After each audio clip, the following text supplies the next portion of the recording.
বিভিন্ন ধরনের study material সম্পূর্ণ ফ্রিতে পাওয়ার জন্য আপনারা আমাদের টেলিগ্রাম চ্যানেলে যুক্ত হতে পারেন। টেলিগ্রামও আমাদের অপর একটি চ্যানেল রয়েছে, তো সেক্ষেত্রে টেলিগ্রাম অ্যাপটি আপনাদেরকে প্লে স্টোর থেকে ডাউনলোড করতে হবে। তার পরবর্তীতেই অস্মিতা 360 লিখে সার্চ করলে একটি গ্রুপ পেয়ে যাবেন, সেখানে আপনারা সরাসরি জয়েন হতে পারেন। রেলওয়ে এনটিপিসি এবং গ্রুপ ডির জন্য যারা যারা আবেদন করেছিলেন তাদের জন্য আজকের এই ভিডিওটি অনেক বেশি ইম্পর্ট্যান্ট হতে চলেছে। অবশ্যই আপনারা সম্পূর্ণ ভিডিওটি দেখতে থাকুন। আজকের ভিডিওতে কিছু ইম্পর্ট্যান্ট টপিকে আপডেট করার রয়েছে এবং ভিডিওটির একদম শেষের পোর্শনে একটি লাইভ সেশন অ্যাড করা রয়েছে। অবশ্যই সেই পোর্শনটি কিন্তু দেখতে ভুলবেন না। তো আসুন শুরু করি আজকের ভিডিও। এর আগে একটি ডিটেলে ভিডিও বানিয়ে যেখানে আপনাদের সাথে শেয়ার করেছিলাম এনআরএ কি এবং সিইটি কি। যদি আপনারা সেই ভিডিওটি না দেখে থাকেন তাহলে চ্যানেলেই রয়েছে, একটু দেখে নিতে পারেন। তো ইতিমধ্যে আপনারা লাস্ট একবার মনে করুন এনটিপিসির জন্য আপনারা কবে অ্যাপ্লাই করেছিলেন। তো অবশেষে এতদিন ফেরত আসার পর আবার নতুন করে আপডেট এসছে যে এনটিপিসিতে এরপরে কিন্তু ন্যাশনাল রিক্রুটমেন্ট এজেন্সি দ্বারা পরীক্ষা নেওয়া হবে। মানে এক্ষেত্রে কিন্তু তাদের সেন্ট্রালের তরফ থেকেই নতুন অ্যাপ্রুভাল পাওয়া হয়ে গিয়েছে, যেখানে ন্যাশনাল রিক্রুটমেন্ট এজেন্সি বোর্ডের তরফ থেকে এনটিপিসি এবং গ্রুপ ডি এই দুটো পরীক্ষা দিতে হবে। তো অবশ্যই যারা জানেন আর যারা জানেন না তাদের উদ্দেশ্যে একটু ছোট করে বলে রাখি, সেক্ষেত্রে টায়ার 1, টায়ার 2, টায়ার 3 আপনাকে এতগুলো এক্সামিনেশন দিতে হবে না, একটি এক্সাম দিতে হবে যেটার ভ্যালিউ থাকবে 3 বছর। যদি আপনি সেই এক্সামটিতে পাস করে যান তাহলে যে কোনো এক্সামের আপনাকে টায়ার 2 থেকে স্টার্ট করতে হবে, মানে আর টায়ার 1 এক্সাম আপনাকে দিতে হবে না। তো এই ক্ষেত্রে রেলওয়ে এনটিপিসি এবং গ্রুপ ডিও এই রুলসকেই ফলো করতে চলেছে। তার মানে এটাই ধরে নেওয়া যায় যে 2020 অথবা 2021 শুরু থেকে এনটিপিসি হওয়ার চান্সেস খুবই কম। তো এক্ষেত্রে 2020-তে নতুনভাবে কিন্তু অ্যাপ্রুভাল শুরু হয়ে গিয়েছে, যেখানে সেন্ট্রাল এলিজিবিলিটি টেস্ট মানে সিইটির মাধ্যমে কোন কোন পরীক্ষাগুলো নেওয়া হবে। তার মধ্যে রয়েছে এসএসসি মানে স্টাফ সিলেকশন কমিশন, তার পরবর্তীতে থাকছে রেলওয়ে রিক্রুটমেন্ট বোর্ড মানে আরআরবি, তারপরে রয়েছে institute of banking service personal মানে আইবিপিএস। তো এই সমস্ত সংস্থার কিন্তু একসঙ্গে এই সিইটির মাধ্যমে এক্সাম নেওয়া হবে। তো এর পরবর্তীতে অনেকের এটাই কোশ্চেন এসেছিল যে যদি এসএসসি বা রেলওয়ে রিক্রুটমেন্ট আমরা এগুলো সিইটির মাধ্যমে পরীক্ষা দিই তাহলে কি এসএসসি বা রেলওয়ে রিক্রুটমেন্ট মানে আরআরবি এগুলো কি উঠে যাচ্ছে? না, এগুলো কিন্তু কোনোভাবেই উঠে যাচ্ছে না। শুধুমাত্র প্রিলিমিনারি পরীক্ষা যেটা রয়েছে সেটাই কিন্তু সিইটি কন্ডাক্ট করবে এবং বাকি প্রিলির পরে যে মেইনস এক্সাম রয়েছে মানে টায়ার 2, টায়ার 3 সেগুলো কিন্তু প্রত্যেকটা যেটা এসএসসি রয়েছে সেটা কিন্তু এসএসসি দেখবে, বা যেটা আরআরবি রয়েছে সেটা কিন্তু আরআরবি হ্যান্ডেল করবে। তো এখানে প্রত্যেকটা পরীক্ষার কম্বাইন করে একটি মাত্র পরীক্ষা, মানে সবার আগে আপনাদেরকে প্রিলি দিতে হবে। তারপর সেই এক্সামে যদি আপনারা পাশ করে যান তারপর নিজের পছন্দ মতো চাইলে আপনারা এসএসসিতে যেতে পারেন, চাইলে রেলওয়েতে যেতে পারেন, আবার চাইলে আইবিপিএসেও যেতে পারেন। তো এখানে যদি আপনি এই সিইটি এক্সামে পাস না করতে পারেন তাহলে পরবর্তীতে এসএসসি বা আইবিপিএস এই সমস্ত লাইনে কি করে যাবেন? তো এক্ষেত্রে আপাতত যেটা বলা হয়েছে বছরে 2বার এই পরীক্ষায় আপনারা বসতে পারবেন এবং 3টে ধাপে কিন্তু এই পরীক্ষা হবে। একটি কিন্তু রয়েছে গ্র্যাজুয়েশন লেভেলে, অপরটি রয়েছে ক্লাস 12 পাস লেভেলে, আর তারপরেরটি রয়েছে 10 পাস লেভেলে। তো সেক্ষেত্রে আপনি যে কোনো লেভেলে যদি সিইটি পাস করে ফেলেন তাহলে আপনি 10 পাস লেভেলে যত জব রয়েছে সেখানে যেতে পারবেন। 12 পাসে যদি আপনি সিইটি ক্র্যাক করেন তাহলে 12 পাস রিলেটেড যতগুলো জব রয়েছে আপনি সেখানে যেতে পারবেন এবং গ্র্যাজুয়েশনের ক্ষেত্রেও কিন্তু নিয়মটা সেম রয়েছে। আপাতত আরআরবি এবং এসএসসি আইবিপিএস এই সমস্ত কিন্তু সিইটির আন্ডারে এসছে এবং ভবিষ্যতে আরও অনেক আসবে কিন্তু সিইটির আন্ডারে। তো সেক্ষেত্রে 2021-এর আগে সিইটি কিন্তু শুরু হওয়া খুব একটা সম্ভাবনা কম, কারণ এক্ষেত্রে প্রত্যেকের জন্য একটি কমন সিলেবাস তৈরি করতে হবে, স্টুডেন্টদের মধ্যে অ্যাওয়ারনেস তৈরি করতে হবে। তো এই সমস্ত ব্যাপারের কারণেই কিন্তু খুব সম্ভাবনা কম যে 2020-তে সিইটির মাধ্যমে শুরু হতে পারে। তো সিইটি যদি এই বছর লাগু না হয় তাহলে আরআরবি, এনটিপিসি বা আদার্স গ্রুপ ডি কোনো মতেই কিন্তু এই বছর হওয়া সম্ভব নয়। তো যাই হোক, এরপরে দেখে নিন আপনারা অফিসিয়াল আপডেট কি বলছে। नौकरी के लिए जो युवा होते हैं उनको बहुत परीक्षाएं देनी पड़ती है और उनको लगभग 20 रिक्रूटमेंट एजेंसीज है। तो कोई 4-5 में अगर परीक्षाएं देता है तो उतनी परीक्षा उतनी जगह जाना, ये सब समाप्त करने के लिए एक ऐतिहासिक फैसले में नेशनल रिक्रूटमेंट एजेंसी राष्ट्रीय भर्ती संस्था ये परीक्षा लेने वाली कॉमन एलिजिबिलिटी टेस्ट ये लेगी और इसका करोड़ों छात्रों को लाभ मिलेगा, छात्रों को यानी युवाओं को लाभ मिलेगा जो नौकरी के लिए आवेदन करते हैं। 1 लाख करीबन 1,25,000 वैकेंसीज हर साल सेंट्रल गवर्नमेंट में group B and group C में अराइज करते हैं, जिसमें 2.5 से 3 करोड़ लोग इसको लेते हैं। ये बस 3 ऑर्गेनाइजेशंस की बात कर रहा हूँ। रेलवे में रेलवे रिक्रूटमेंट बोर्ड है, बैंक्स के लिए IBPS है और बाकी सरकारी कामों के लिए SSC है। इन तीनों ऑर्गेनाइजेशंस में अगर आंकड़े लिए जाए तो ऑलमोस्ट 2.5 से 3 करोड़ लोग बारी बारी से हर एग्जाम को देते जाते हैं। मतलब पहले मैंने RRB दे दिया, उसके बाद SSC भी दे दिया, उसके बाद IBPS भी दे दिया। मैं सारे पूरे साल में मैं एग्जामिनेशन ही देता रहता हूँ जब तक मेरे को काम मिल नहीं जाता है। तो अब एटलीस्ट एक लेवल इसमें कम हो जाएगा। Next please.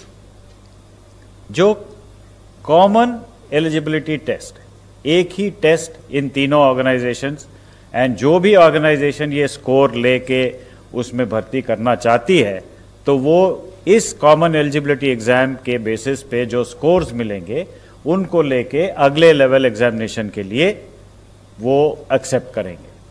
तो ये नेशनल रिक्रूटमेंट एजेंसी एक सोसाइटी होगी, autonomous society under societies act. तो इसमें तीनों एजेंसीज के रिप्रेजेंटेटिव्स होंगे, जैसे मैंने कहा SSC के, RRB के और IBPS के, तीनों के रिप्रेजेंटेटिव्स होंगे इस सोसाइटी को फॉर्म करने में, गवर्निंग बॉडीज में। ये कंडक्ट करेगा टायर 1 एग्जामिनेशन, जिसमें सबसे अधिक लोग पार्टिसिपेट करते हैं, वो 2.5 करोड़ जो मैंने कहा, वो फर्स्ट लेवल एग्जामिनेशन है, टायर 1 एग्जामिनेशन है, उसको कंडक्ट करेगी। ये फुल्ली ऑनलाइन एग्जाम होगा, कंप्यूटर बेस्ड एग्जाम होगा और उसके स्कोर्स जो हैं वो इमीडिएटली कैंडिडेट को मिल जाएगा, जिसके बेसिस पे वो किसी भी एजेंसी में अपना, या SSC हो या RRB हो या IBPS हो, वो स्कोर के आधार पे वो अप्लाई करके अगले लेवल एग्जामिनेशन ले सकते हैं। अब 3 ही एजेंसीज को पहले लिया है हमने, लेकिन in due course of time जैसे जैसे ये स्टेबलाइज होता जाएगा तो सारे रिक्रूटमेंट एजेंसीज में इस स्कोर को एक्सेप्टेंस देने की, इसको एक्सपैंड करने की भी हम सोच रहे हैं। तो इसमें फ़ायदा ये होगा कि स्टैंडर्ड करिकुलम होगा, एक ही करिकुलम होगा, एक पाठ्यक्रम के अनुसार एग्ज़ाम दिया जा सकता है। हर जिले में, ये बहुत ही महत्वपूर्ण पॉइंट है कि हर जिले में एग्जामिनेशन सेंटर्स एटलीस्ट एक, और जहां कैंडिडेट्स ज़्यादा हैं तो मोर देन एक, सेवरल सेंटर्स खोले जाएंगे, सो दैट ये जो अर्बन बायस है, जो दूर दराज इलाके में जो सेंटर्स नहीं हैं, अब हर जिले में ये सेंटर खोले जाएंगे। तो this will be a big bone for women, for the poor and the rural candidates. There will be a standard degree of difficulty. So nobody can say that that exam was easy, this exam was difficult. There will be standard degree of difficulty. And another important thing is ये multiple languages में होंगे. The initial attempt is to make it in at least 12 languages, 12 Indian languages, so that people from different parts of the country, they can take part in the examination and increase the representation in the central government jobs. Next, please. The common eligibility test, as I mentioned, was a first level test to shortlist the candidates. The scores will be valid for 3 years. Means same scores you can use for 3 years, and you also have an opportunity to improve your score by giving the examination again. And the best score in all your attempts will be taken for the purposes of the recruitment. Next, please. So in short, when I give you the picture, it is a common registration portal, जहाँ पे एक ही registration portal पे candidate को register करना होगा. Question bank with same degree of difficulty, एक question bank होगा जिसमें से central server बहुत secure manner में रखा जाएगा. वो टेस्ट सेंटर में सिक्योरिटी के साथ जाएगा with all the protocols which are required, the technological firewalls etcetera उसमें होंगे, और फाइनली वो स्कोर्स जनरेट हो जाएंगे जो 3 साल के लिए उनको वैलिड होगा। सर मेरा सवाल जितेंद्र सर से है। सर एक बात बताएं कि इसमें उम्र को लेके आपने कहा कि एज बार वो किस तरीके से होगा? मान लीजिए रेलवे में उम्र की कोई सीमा है, बैंक में कुछ सीमा है, एसएससी की कुछ सीमा है, तो क्या इसमें कोई कॉमन उम्र की सीमा होगी या फिर ऐसा? नहीं, देखिए प्रीलिमिनरी टेस्ट में जिस प्रकार की सीमाएं पहले से निर्धारित है वही रहेंगी यहाँ पर भी, और बाई एंड लार्ज अलग सीमाएं नहीं है। मतलब कॉमन जो सर्विस रूल्स में जो एज लिमिट है वो उसी तरह से रहेगी। भले अब जैसे शेड्यूल कास्ट कैटेगरी के लिए थोड़ी सी एज लिमिट अलग है, कुछ दिव्यांगों के लिए अलग है, तो that rules remains as it is, that has not been touched. This is only to bring in ease of selection by overcoming one stage, first stage, और बाकी किसी चीज को नहीं छेड़ा गया। 52। मेरा सवाल जितेंद्र सर से है। सर जिस तरह से एनटीए बना था आज से 2-3 साल पहले, तब जो है स्टूडेंट्स को टेक्नोलॉजी से अप्राइज करने के लिए उन्हें मॉक टेस्ट भी देने की इजाज़त दी गई थी, और ताकि वो कंप्यूटर वगैरह से फेमिलियर हो जाए। जो नेशनल रिक्रूट एजेंसी बन रही है, क्या जो पेपर 2 साल में होने, मतलब साल में 2 बार होने वाले हैं, क्या जो कैंडिडेट्स बैठ रहे हैं उन्हें मौका मिलेगा कि वो मॉक टेस्ट पहले दें, ताकि जो है वो अप्राइज हो सके टेक्नोलॉजी से किस तरह? क्योंकि दूर दराज से लोग आएंगे, ग्रामीण क्षेत्रों से लोग आएंगे, कई लोग जानते भी नहीं है कि ऑनलाइन में कैसे दिया जाएगा, कैसा फॉर्मेट होगा, क्या ऐसे मौके दिए जाएंगे? बल्कि उनको ये फायदा रहेगा। एक तो जैसे आपने कहा, आपकी बात से ही जुड़ती बात है कि यकीनन दी नेशनल रिक्रूटमेंट एजेंसी अथॉरिटीज ये भी सुनिश्चित करेंगी वहाँ प्रशिक्षण भी किया जाए, अवेयरनेस भी होगी, वो शायद प्रेजेंटेशन में आया भी बीच में। और साथ ही साथ जो लोग दूर दराज, जैसे आपने कहा, who had no access at all, वो ऐसे लोग हैं जो पहुंच ही नहीं पाते थे सेंटर तक, वो कम से कम अब इस स्थिति में होंगे, सेंटर पे पहुंचेंगे और वहां उनका प्रशिक्षण होगा। So this is a huge breakthrough for them. ये जो नेशनल रिक्रूटमेंट एजेंसी एग्जाम लेगी 2.5 करोड़ या 300 बच्चों का, ये केवल प्रीलिमिनरी एग्जाम होगा या टायर 2 बाद में जो रिटेन होता है उसके लिए क्या अलग अलग तीनों एजेंसी अपनी लेगी एग्जाम, या यही बाद में भी करेगी? नहीं, आपने जैसा कहा ये प्रीलिमिनरी होगा, क्योंकि बाद में स्वाभाविक है कि उसका स्वरूप बदल जाता है। The tenor and tone of the exam will change, क्योंकि पहला बाई एंड लार्ज करिकुलम भी एक ही जैसा होता है, वो बेसिकली एलिमेंट्री है।